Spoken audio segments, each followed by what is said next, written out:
जिसमें उबालो ऐसा खून चाहिए, आसमां भी आएगा ज़मीन पर, बस तेरे इरादों में दम चाहिए। ऐसी एक इंस्पिरेशनल स्टोरी लेके आया हूँ आपके लिए आज मैं। और इस स्टोरी में एक एथलीट की बात करूँगा। आज चलिए आपको लेके चलता हूँ 1912 के ओलंपिक में, जहाँ एक एथलीट अपने संघर्षों के साथ लड़ रहा था। तो चलिए शुरू करते हैं स्टोरी को। ज़िंदगी में जब भी कभी भी गिव अप करने की बारी आई तो उन लोगों के चेहरे आंखों के सामने लाना जिनको आपको गलत साबित करना है, और ज़िंदगी में उनको बोल के नहीं कुछ करके दिखाना है। ऐसी एक इंस्पिरेशनल स्टोरी है ओलंपिक 1912 की, जहाँ पे एक एथलीट अपने ट्रैक पर जाने से पहले उसे पता चलता है कि उसके जूते किसी ने चुरा लिए हैं और उन जूतों के नीचे गालियाँ लिख दी है। तो सोचिए उसके मन पर क्या भाव पड़ा होगा।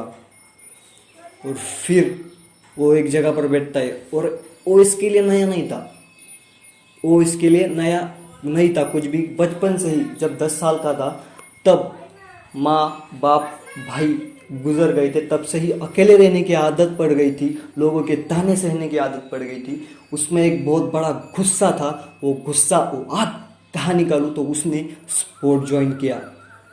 फिर वो स्पोर्ट ज्वाइन करते अपने मेहनत से अपने देश को ओलंपिक में रिप्रेजेंट करने लगा।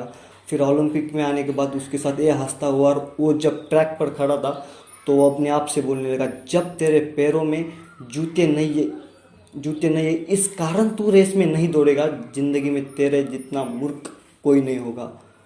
फिर वो ग्राउंड की एक चक्कर लगाता है और फिर वहाँ से 2 बड़े जूते उठाता है और वो पहन लेता है।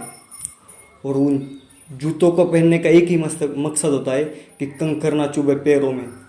फिर वो जूते देखकर उस ग्राउंड में सब उस पर हंसने लगते हैं। तो कहते हैं ना, जिस पर जग हंसता है अक्सर वही इतिहास रचता है। और उसने उस ओलंपिक में अमेरिका को 2 गोल्ड मेडल जिता के दिए।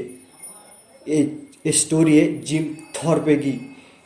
अब बताओ आपके जीवन में आपको कुछ ना करने की क्या वजह है। It's not about resources, it's about talent. Where is talent? It's within you.